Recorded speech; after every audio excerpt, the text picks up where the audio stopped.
আমি বলবো মনের দিক থেকে সুন্দর হওয়াটা সবার আগে ইম্পর্টেন্ট। অ্যান্ড আপনি যদি আপনার মনের দিকটাতে সুন্দর থাকেন এবং যদি আপনার হাসি খুশি থাকেন, আমার মনে হয় তখন সেটা আপনার ফেসেও বোঝা যাবে প্রপারলি। আমি এখন আপনাকে প্রশ্ন করতে চাই, আপনারা অ্যাকচুয়ালি কোথা থেকে পড়াশোনা করে এসে এরকম প্রশ্ন আমাদেরকে করেন? এই প্রশ্নটা আপনাদের কাছে। আমরা যেহেতু পাবলিক ফিগার, সো মানুষ আমাদেরকে গালি দিবে, মানুষ আমাদেরকে ভালোবাসবে, দুটাকেই আমরা নিজের করে নিয়েছি। তো ওভাবে করে যদি ওই মন মানসিকতা আমাদের না থাকে, তাহলে তো একটা পাবলিক প্ল্যাটফর্মে আমরা কাজ করতে পারবো না। সেটা আসলে আমি মেসেজ বলবো না, সেটা আমরা যেহেতু বিউটোলজি থেকে আমরা মানে সরাসরি কাস্টমারদের সাথে কথা বলতে পারি।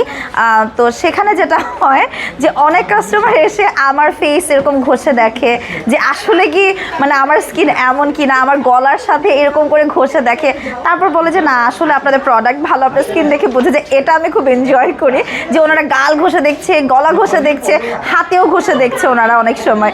এটা আমি আসলে খুব বেশি এনজয় করি। এবং আরেকটা ব্যাপার সেটা হলো যে